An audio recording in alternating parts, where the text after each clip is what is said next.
Hello friends, welcome back. मैं आपका दोस्त ललित कुमार आपके अपने channel growth India with Lalit Kumar पर आपका स्वागत करता हूं। दोस्तों, मैं ऑनलाइन मनी अर्निंग करने के लिए हेल्थी माइंड की ज़रूरत होती है। मैंने आप इसी टॉपिक पर अपनी वीडियो बनाई है। मेरा आज का टॉपिक है कि लॉ ऑफ अट्रैक्शन वर्क कैसे करता है। दोस्तों, लॉ ऑफ अट्रैक्शन जरूर काम करता है। अगर इसे हम अच्छी तरीके से इसका प्रयोग में लाएंगे तो अच्छी तरीके से काम करता है।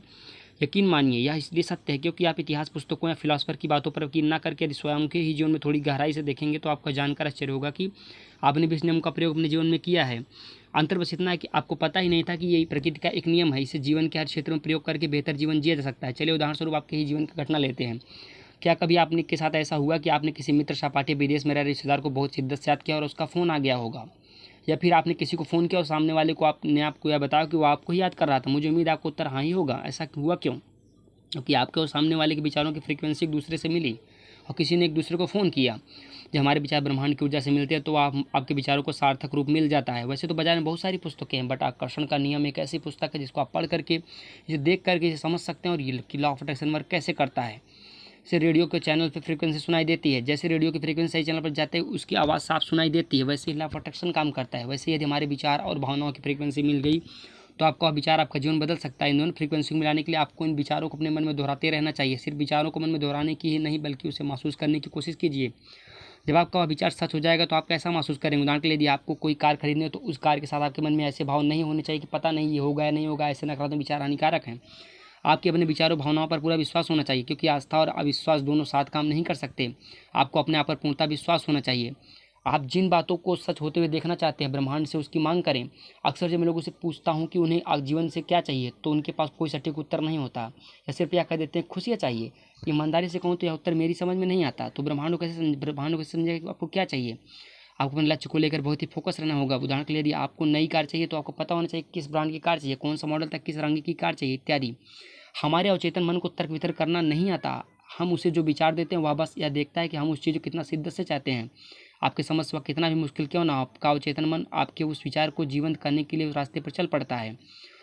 तो आपको अपना लक्ष्य निर्धारित करने से पहले उसके सारे पहलुओं पर विचार करना होगा। आपका लक्ष्य जितना साफ होगा उसे पूरा करने में उतना ही कम समय लगेगा। विश्वास करें, आपके सपने जरूर सच होंगे। अपने लक्ष्य को कागज पर लिख लें, भले आप उसे किसी को दिखाएं नहीं, पर लिखें जरूर। कहते हो लिखित शब्दों में जान होती है। कैलिफोर्निया यूनिवर्सिटी के मंगेल मैथ्यू द्वारा किए गए संशोधन से पता चला कि जिन लोगों ने अपने लक्ष्यों कागज पर लिखा था वे दूसरे लोगों से जिनका लक्ष्य कागज में था से 33% सफल थे। व्यक्तिगत रूप से मेरा अपना अनुभव भी यही है। जब हम अपने लक्ष्य को किसी डायरी में या कागज पर लिखते हैं तो हमारे अवचेतन मन पर भी छाप छोड़ता है। मेरा आपसे आग्रह हुई कम से कम एक बार इसे अवश्य आजमाएं। यदि संभव हो सके तो उस कागज को हमेशा अपने साथ पास रखें। हर सुबह एक बार अवश्य पढ़ें। ऐसा करके आप अपने अवचेतन मन को याद दिलाते हैं कि उसे क्या करना है। आपका जितना गहराई से अपने मस्तिष्क में उतरता है, आकर्षण का नियम उतना ही तेजी से आपके लिए काम करेगा। हमेशा कृतज्ञ रहें। जिस प्रकार आप यदि एक छोटे बच्चे द्वारा किए गए काम की सराहना कर देते हैं तो आपका बच्चा अगली बार दोगुनी खुशी के साथ ऐसा काम करता है। प्रकृति भी उसी तरह से काम करती है। ब्रह्मांड का नियम है, आप किसी चीज़ के लिए जितना कृतज्ञ रहेंगे वह आपको उतना ही ज़्यादा देता जाएगा। तो आपको हर रात सोने से पहले और सुबह उठने के बाद इस सृष्टि को हर उस चीज़ के लिए धन्यवाद कहना चाहिए कि जो आपके पास है। ऐसा करके आप उसे आपके जीवन में और खुशियाँ लाने के प्रोत्साहित करते हैं। Law of attraction in Hindi. यदि आप उस समय हर कमियों के बारे में सोचते हैं जो आपके पास नहीं है तो माफ़ कीजिए, लेकिन अनजाने में आप स्वयं और अधिक कमियों को अपने जीवन में आकर्षित कर रहे हैं। किंतु अच्छी बात यह कि अब आप इसे बदल सकते हैं। अपने लक्ष्य के लिए भी कृतज्ञ रहिए। ऐसा महसूस कीजिए कि पूरा हो चुका और उसके लिए ब्रह्मांड को धन्यवाद कहना शुरू कर दीजिए। फिर अपने मन काम में लग जाइए। ब्रह्मांड और आपका अवचेतन मन आपके सपनों को पूरा करने के लिए हर चीज़ आपके सामने लाते रहेंगे, जिससे आप स्वयं अपने लक्ष्य तक पहुँच जाएंगे।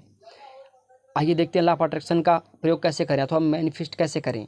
अपनी उम्मीद से बड़े लक्ष्य को बनाइए। यदि अपने शक्तियों को पहचानना चाहते हैं तो अपने बड़े से बड़े लक्ष्य को बनाइए। उसे अपने आकर्षित करने के लिए अपने विचारों और कर्मों में बदलाव लाइए। छोटे कदम उठाइए। किसी बड़े लक्ष्य को हासिल करने के लिए समय लगता है, इसलिए हर दिन एक नया कदम उठाइए। रोज अपने लक्ष्य तक पहुंचने के लिए नया बदलाव लाइए। अपने मन से आत्मगाल कमजोर और नकारात्मक विचारों को निकाल फेंकिए। आपके और अपने विचार लक्ष्यों के बीच सबसे बड़ा रोड़ा ऐसे विचार हैं जिनको बदलकर आप सकारात्मक और शक्तिशाली विचारों को प्रयोग में लाइए। ऐसे लोगों के संपर्क में रहें जिनके अपने बड़े सपने हो, आपको अपने लक्ष्य के बारे में प्रोत्साहित करते हैं। हम इन लोगों के साथ समय बिताइए। एक बात ध्यान रखिए कि जिन लोगों ने जीवन में कोई गलती नहीं की, उन्होंने कुछ बड़ा हासिल नहीं किया है। अतः अपनी गलतियों से सीखें और आगे बढ़ते रहें। एक साथ कई चीज़ों को हासिल करने के लिए काम ना करें। अपने आप को एक समय पर एक ही लक्ष्य दें, उसी के लिए अपना काम करें। इससे आपको जल्दी सफलता मिलेगी। याद रखें, सफलता उन्हीं को मिलती है जो अपने सफल होने में पूरा विश्वास रखते हैं। पुरानी और संकुचित धारणाओं को एक लिस्ट बनाइए, उन्हें उसमें नए विचारों धारणाओं में परिवर्तित कीजिए। अपने आप को उन लोगों से दूर रखें जो आपको नीचा दिखाने के लिए कोशिश करते हैं। ये लोग उस कुएं की मेंढक के समान होते हैं जो खुद आगे बढ़ते नहीं और दूसरों को बढ़ने में नहीं देते। उन बातों और परिस्थितियों को अपने मन में निकाल दें जो आपकी ऊर्जा को कम करती है। याद रखें, जब आप नजरिया और भावनाएं बदलते हैं तो आपको आपके पास की परिस्थितियाँ अवश्य बदलती नजर आती हैं।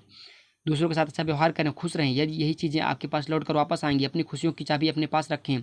आपको दोस्तों याद रखना होगा, आपकी खुशियों की चाबी आपके पास है, ये किसी दूसरे पर्सन के पास नहीं है। बट हम क्या सोचते हैं कि हमारी खुशियाँ उस चीज़ में है। नहीं, हमारी खुशी उस चीज़ में नहीं होती, हमारी खुशियाँ हमारे स्वयं में होती हैं। ये स्वभाव आपके अंतर्मन को बदलेंगे और आपके लिए वैसे परिस्थितियाँ लाएंगे जिससे आप अधिक अमीर और अमीर बनते चले जाएंगे। दोस्तों, आज से ही लॉ ऑफ अट्रैक्शन के जो मैंने बताया उसे प्रयोग कीजिए। आई होप आपको मेरा चैनल अच्छा लगा, और अच्छा लगा तो लाइक, कमेंट और शेयर, सब्सक्राइब कीजिए। धन्यवाद।